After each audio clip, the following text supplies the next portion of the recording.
Hey, ladies and gentlemen, welcome back to my channel, Basic Economics with Joseph. Today's topic of conversation is less is more. Ladies and gentlemen, since I've been on this journey of financial literacy or entrepreneurship, I'm starting to realize that I don't need and want a lot of stuff. Don't get me wrong, I work really hard and there's things that I enjoy having, but something has happened with me and I can't really explain it. So I guess I'm trying, excuse me, I'm going to try to explain it in the best way possible. So I enjoy what I do. I've been enjoying what I do. I've been very, very fortunate. I've worked really hard. I've been able to create and build things, and it feels good.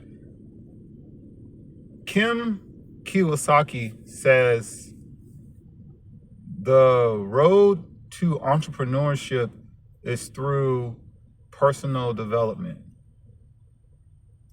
And I can say that honestly, that's definitely true. Or shall I say self-improvement? Or like Jim Rohn says, work harder on yourself than you do on your job. And what I'm starting to realize is through this journey, through this process, I've changed the way I look at the world, the way I feel. And the things that have changed about me are things that are, shall I say, internal. I'm self-disciplined. My self-esteem is through the roof. My confidence, my self-worth, or shall I say, my value.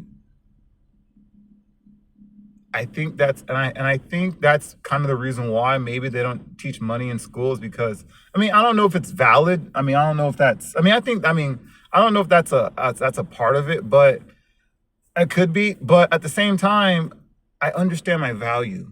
And what I mean by that is when I say less is more, I mean that my validation, I understand now, is it comes internally, not externally.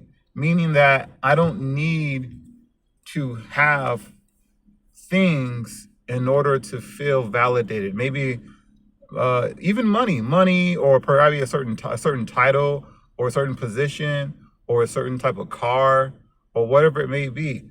My validation is not external; it's internal. And perhaps maybe this is the reason why a lot of people, when I say less is more too, I think this is kind of the reason why people kind of sell their soul, or been selling their souls, because their validation is external. I want people to like me. I want to look cool. I want to look good. I want to be able to show off. And there's nothing wrong with that at all.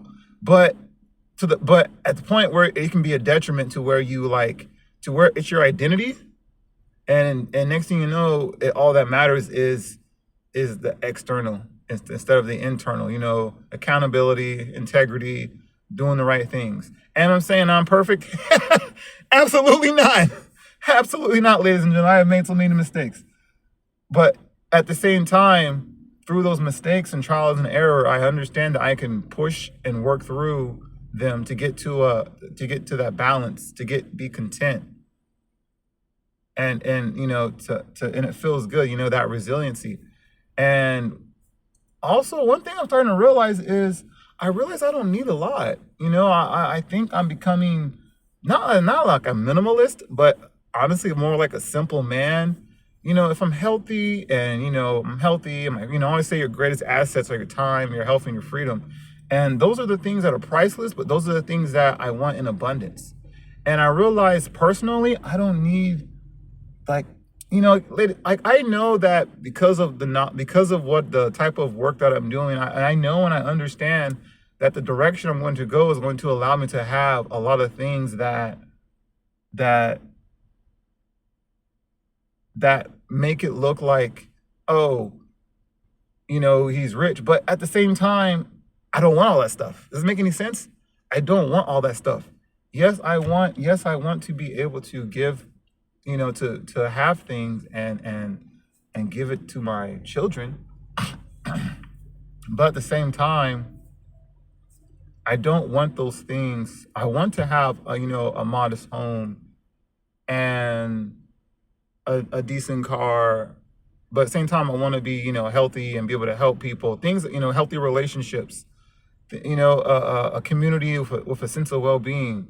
Things that are priceless, ladies and gentlemen. And I'm starting to realize that, and I also think here in America, when everything is basically kind of formulated on consumerism, and you got to have more, and you got to have more, and you got to have more. I don't think there, and I think there's, and I think there's only so much that you can have. But the question is, how much of that do you want? And I think that's just the topic and I just wanted to realize that I'm starting to just look at things differently, and that's how I feel, and it feels good.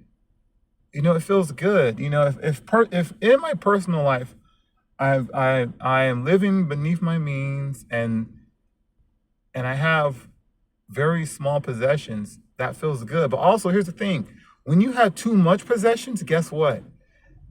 You don't own them. Eventually, they start to own you. And I think that's another thing that I'm starting to realize. And I do work very hard, and I have grown things. And sometimes I do realize that there's some things I can and cannot do because I have to be in my city in order to make sure things run well. And I think at a point, that's where you start to like hire somebody to do these things for you. Hire people so you can have that ability, that freedom, and that ability to move wherever you want, whenever you want.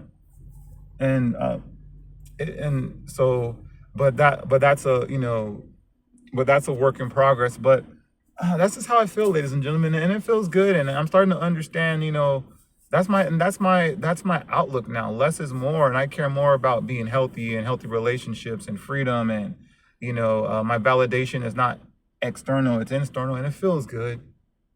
It feels good, ladies and gentlemen. But again, I think the reason why I got here is because I did the work to understand what it is. I guess it's like the meaning of life or something. But let me know what you guys think. Like I always say, educate yourself and educate others. All right. Thank you, ladies and gentlemen. Have a great day.